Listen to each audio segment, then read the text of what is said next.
Hare Krishna, saludos y bienvenidos nuevamente. Continuamos con la lectura del Srimad Bhagavatam, texto 11, el día de hoy, en el capítulo 18 del primer canto. Om Namo Bhagavate Vasudevaya. Om Namo Bhagavate Vasudevaya. Om Namo Bhagavate Vasudevaya. Risaya Uchum Sutta Jiva Samasaumyam Saswastire Visadam Yasam Yastam Sasasi Krishnasyam Martyanam Amritam Hinam. La traducción es la siguiente. Los buenos sabios dijeron: Oh respetable Sutta Goswami, que vivas muchos años y tengas una fama eterna, pues estás hablando de una manera muy hermosa acerca de las actividades del Señor Krishna, la personalidad de Dios. Para los seres mortales como nosotros, esto es tal como néctar. Este es el primero de 7 versos que vienen ahora,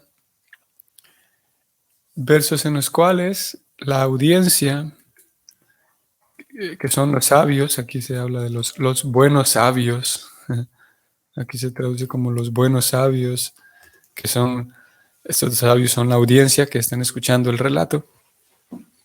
Ellos entonces le piden al orador Sutta, aquí se refieren a él como Sutta Goswami, es su nombre.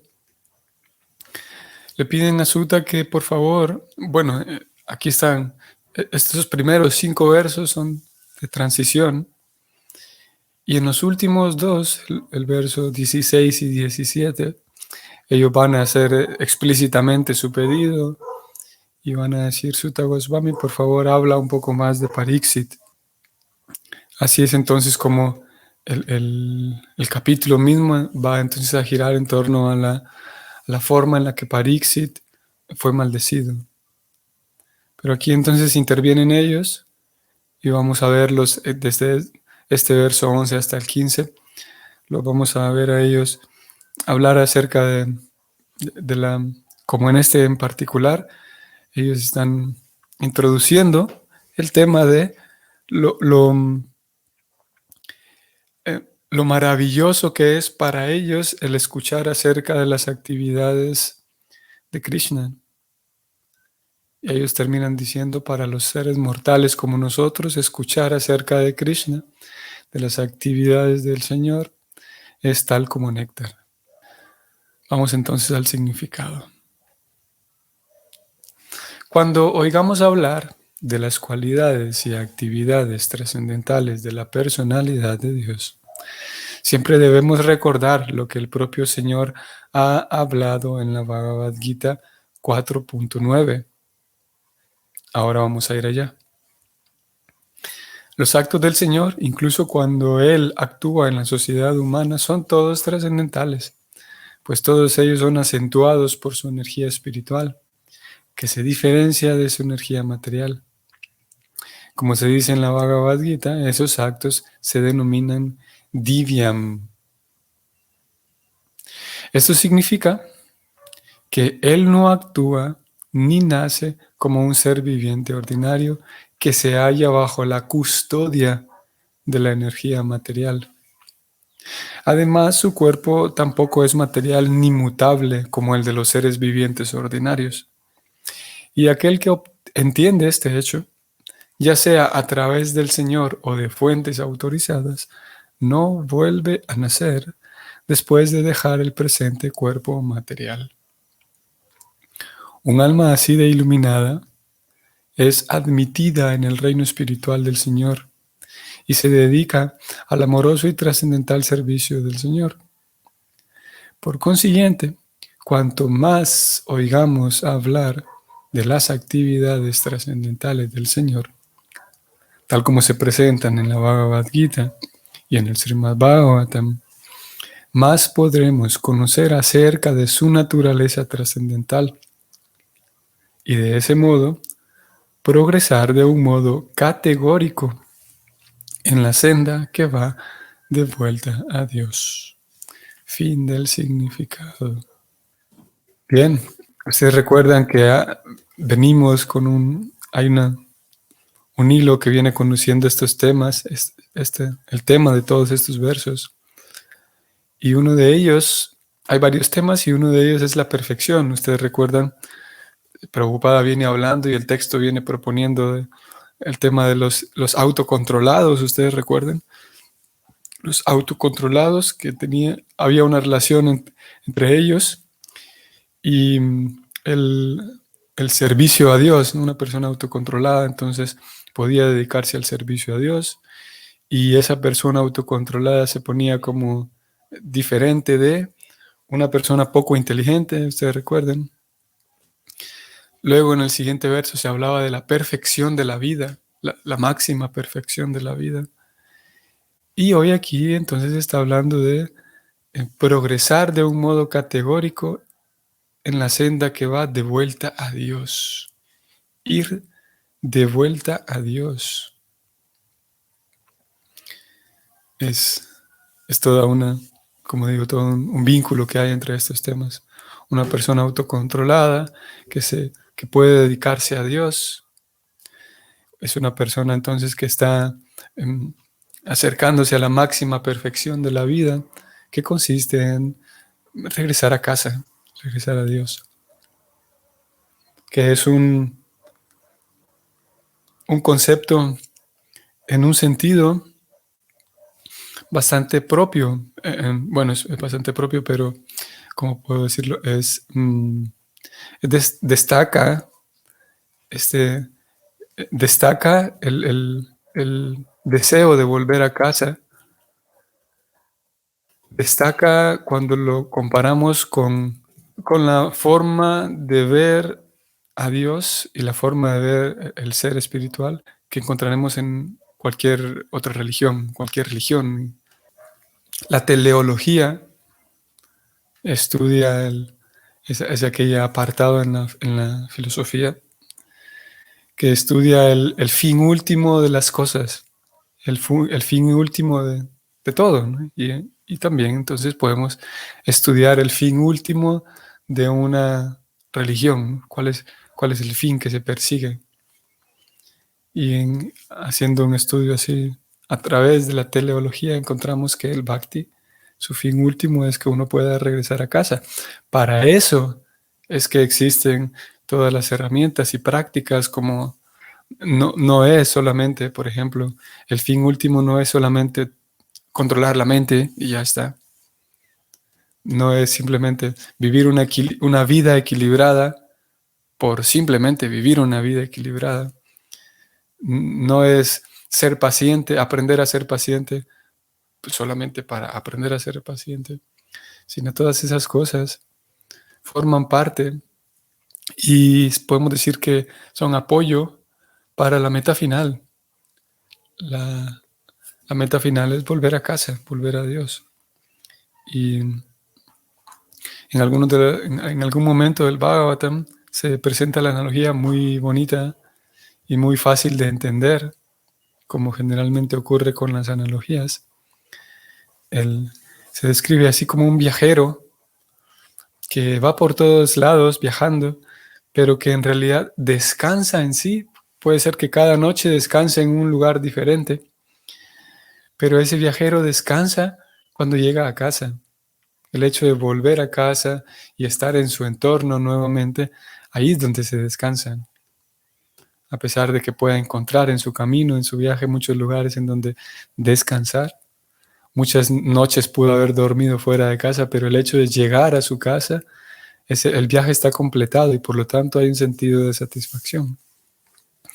Similarmente, dice el Bhagavatam, todos nosotros posiblemente y sin duda tenemos sitios de descanso, tenemos actividades que nos hacen descansar, tenemos compañías de personas que nos hacen descansar.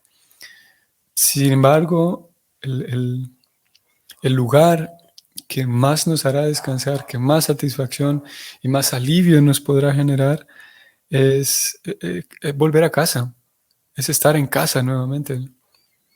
Y ese es el mundo espiritual, volver a casa. Como decía, podemos decir que es algo bastante propio del Bhakti, porque podemos encontrar otras ideas diferentes del el fin de cada religión, el fin último de cada religión, y podríamos encontrar diferentes definiciones, diferentes ideas, como por ejemplo la idea de que al final de todo esto, al final de la vida y al final del universo, todos nos vamos a reunir, pero no en el mundo espiritual, sino aquí, en este lugar, en la tierra. Dios va a hacer para nosotros un paraíso aquí en esta tierra. Y todos los muertos van a resucitar y van a revivir, a pesar de que se haya muerto, pero vamos a vivir todos en un paraíso creado por Dios, pero aquí. Tal vez encontramos otras ideas que indican que al momento de morir uno regresa al mundo espiritual, pero el mundo espiritual, al ser opuesto del mundo material, como es opuesto, el mundo material tiene que ser todo diferente aquí. Y todo lo que hay aquí son variedades de cosas, variedades de lugares y experiencias. Por lo tanto, el mundo espiritual, al ser diferente, es un lugar vacío. Lo único que hay es una luz y esa luz es Dios. Por lo tanto, al morir, sí, vamos de vuelta a Dios, pero lo único que hay allá es una luz. Y se acaban todos los deseos, pensamientos, opiniones, subjetividades, porque me fundo en una luz. Esa es otra idea. El Bhakti presenta una descripción y una definición de, por un lado, del método para ir de vuelta a Dios. Describe también definitivamente qué es Dios, cuáles son sus cualidades, cómo es su comportamiento, cómo son sus características personales y físicas, podemos decir, la forma en la que está vestido, el color de sus uñas, el color de sus labios, sus ojos, las prendas que lo adornan, sus aretes, su guirnalda, sus collares, sus pulseras, su pelo, su flauta, su propio vestido. Todo eso está descrito aquí en este mismo libro, Bhagavatam.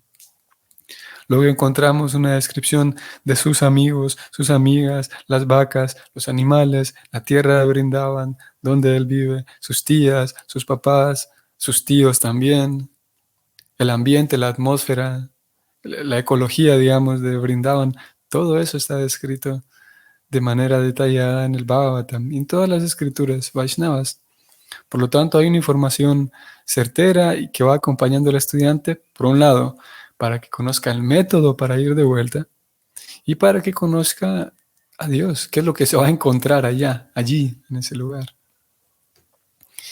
Y, y va con ese conocimiento, entonces va acompañando y va estimulando al estudiante, por un lado, a desarrollar el deseo de ir de vuelta y comprender el concepto de qué significaría ir de vuelta a Dios y desarrollar el deseo no solamente por ir de vuelta a Dios, sino desarrollar el deseo por estar con Dios y estar en Dios. Porque la personalidad de Dios es atractiva, de acuerdo con, no solamente con la teoría del Bhakti, sino por simple lógica. Dios tiene que ser atractivo. Dios tendría que llamar la atención de todos, tendría que ser atractivo para todos. De lo contrario, no sería Dios.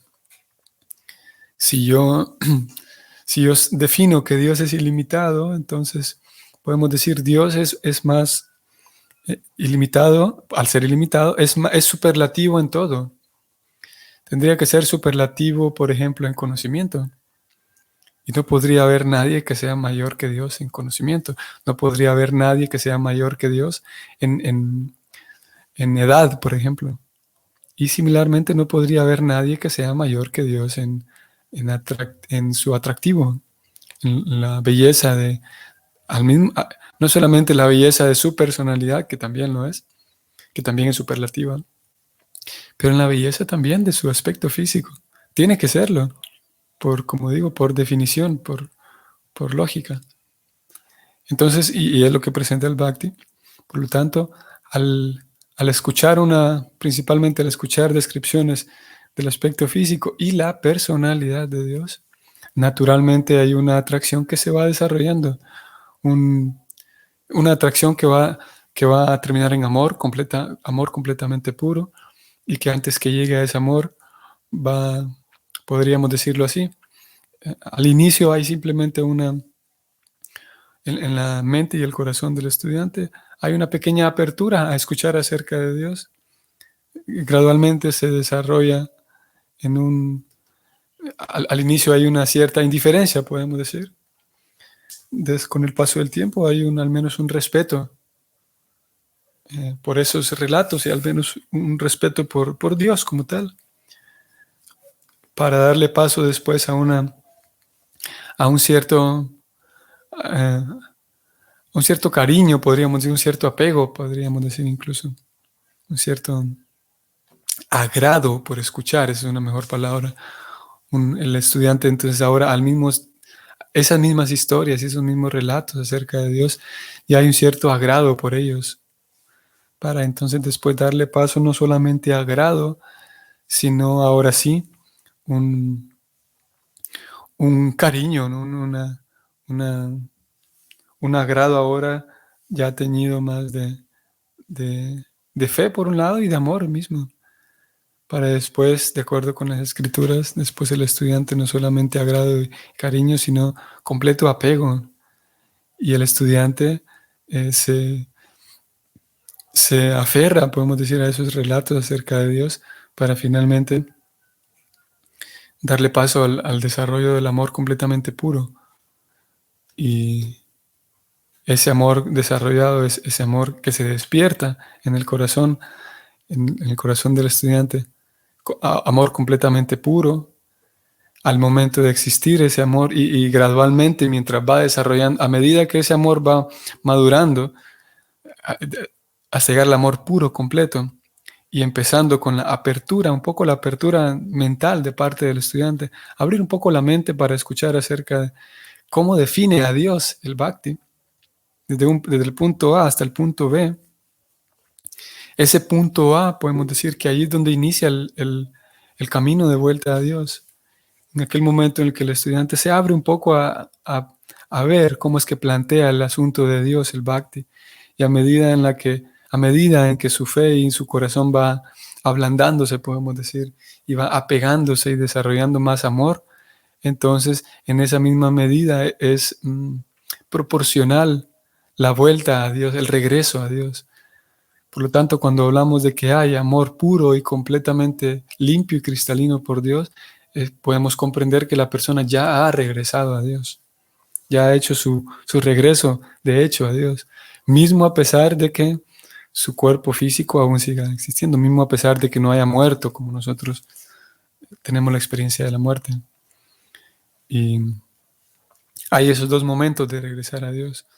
Uno es ese, como estamos diciendo, cuando hay ese amor completamente puro y cristalino, se considera que la persona ha regresado a Dios. Está, ya que el vínculo más potente es el amor. Y cuando hay el desarrollo de ese amor completo, es como estar en el mundo espiritual. Y de hecho es estar en el mundo espiritual. Y finalmente, cuando el alma ya termina su lapso de tiempo en el mundo material, y finalmente llega el momento de la muerte, entonces el alma regresa, de hecho, ahora sí, eh, al mundo espiritual como tal, a seguir comportándose como ya se estaba comportando aquí, en un amor completamente constante y puro hacia Dios. Vamos a ir a este verso 4.9 que Prabhupada lo citó al inicio de este significado, 4.9 de la Gita, y la razón por la cual fue citado aquí. Voy a leer el párrafo completo. El párrafo dice: cuando oigamos hablar de las cualidades y actividades trascendentales de la personalidad de Dios, siempre debemos recordar que lo que el propio Señor ha hablado en la Bhagavad Gita 4.9. Vamos a ir allá, 4.9, en relación a las actividades trascendentales de Krishna. Bueno, el capítulo 4 es titulado el conocimiento trascendental. Y en este capítulo 4, como dijimos al inicio, lo que abarca y lo que incluye el conocimiento trascendental es, por un lado, el conocimiento trascendental de por qué es trascendental Dios, en qué sentido es trascendental, es espiritual Dios. El conocimiento de las almas, por qué razón son trascendentales también ellas. Y el método mediante el cual yo puedo volver a casa, volver al mundo espiritual. Eso abarca el conocimiento trascendental. Claro, porque lo menciono porque alguien podría tener la impresión de, cuando hablamos de conocimiento trascendental, el simple concepto así suelto, no en el marco de la Gita, pero el simple concepto suelto, si podemos decir, bueno, voy a leer un libro que habla de conocimiento trascendental, o voy a recibir una clase, una conferencia que habla de conocimiento trascendental. Alguien podría tener la impresión de que el contenido de ese libro y el contenido de esa conferencia sería, al ser titulado conocimiento trascendental, el contenido sería información acerca de los chakras, información acerca ¿qué más podríamos decir? Información acerca de extraterrestres y cosas así, un poco, claro, fuera de lo común, pero un poco, ¿cómo puedo decirlo? A veces exóticas.